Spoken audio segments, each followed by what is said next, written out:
சற்று முன் திமுகவில் இணைந்த காளியம்மாள் ஸ்டாலின் கொடுத்த முக்கிய பதவி அதிர்ச்சியில் சீமான்.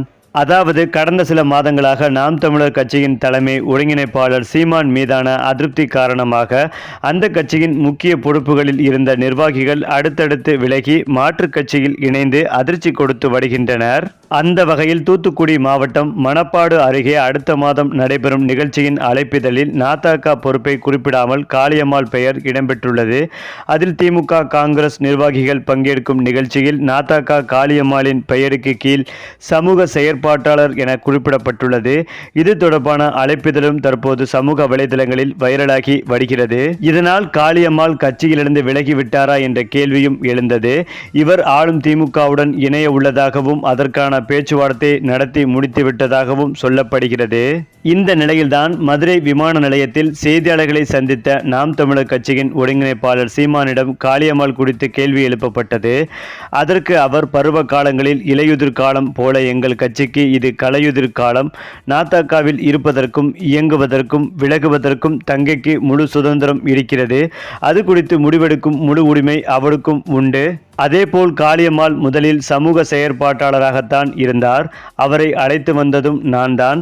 கட்சியிலிருந்து யார் வேண்டுமானாலும் செல்லலாம். அது அவர்களின் முடிவு, உரிமை. கட்சிக்குள் வந்தால் வாருங்கள், நன்றி என்று சொல்வோம். செல்வதாக இருந்தால் வணக்கம், வாழ்த்துக்கள் என்று சொல்வோம். இதுதான் எங்கள் கொள்கை என சீமான் தெரிவித்தார். அதேபோல் அண்மை காலமாக நாம் தமிழர் கட்சியிலிருந்து மாநில பொறுப்பு முதல் ஒன்றியம் வரையிலான பல்வேறு நிர்வாகிகள் தொடர்ந்து விலகிய வண்ணம் இருக்கின்றனர். இதற்கு அவரவர் தரப்பில் பல்வேறு விளக்கங்களும் முன்வைக்கப்பட்டு வருகின்றன. கடந்த மாதம் சுமார் 3000 பேர் முதல்வர் மு.க. ஸ்டாலின் முன்னிலையில் திமுகவில் இணைந்தனர் என்பதும் குறிப்பிடத்தக்கது.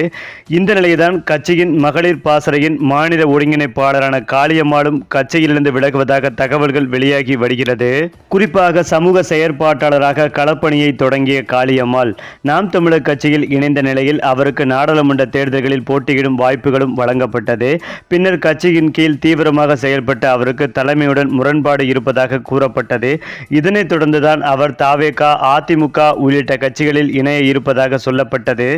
இந்த நிலையில்தான் அமைச்சர் அனிதா ஆர். ராதாகிருஷ்ணன், தாரகை கத்பட் எம்பி உள்ளிட்டோர் தூத்துக்குடி மணப்பாட்டில் வரும் 2ஆம் தேதி நடக்கும் உறவுகள் சங்கமம் நிகழ்ச்சியில் பங்கேற்கும் சூழலில் அதே நிகழ்வில் காளியம்மாளும் பங்கேற்க இருப்பதாக தெரிய வருகிறது. இதற்கான அழைப்பிதழில் காளியம்மாள் பெயரும் கட்சி பொறுப்பை குறிப்பிடாமல் சமூக செயற்பாட்டாளர் என்ற முறையில் இடம்பெற்றிருக்கிறது. இதனைத் தொடர்ந்தே அவர் கட்சியிலிருந்து விலக இருப்பதாக தகவல் பரவியது.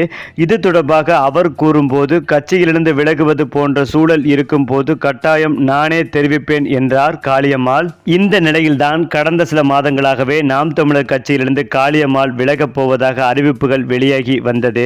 ஆனால் இது குறித்த அதிகாரப்பூர்வ தகவல்கள் எதுவும் வெளிவராமலே இருந்து வந்தது. தற்போது நாம் தமிழர் கட்சியே வேண்டாம் என்று காளியம்மாள் முடிவெடுத்துள்ளதாகவும் விரைவில் ஸ்டாலின் அவர்களை நேரில் சந்தித்து திமுகவில் இணைய உள்ளதாகவும் தற்போது தகவல்கள் சொல்லப்பட்டு வருகிறது. அப்படி காளியம்மாள் திமுகவில் இணைந்தால் ஸ்டாலின் முக்கிய பதவி கொடுப்பார் என்றும் எதிர்பார்க்கப்பட்டு வருகிறது. இந்த தகவல் நாம் தமிழர் கட்சி தலைவர் சீமானை அதிர்ச்சி அடைய வைத்து வருகிறது.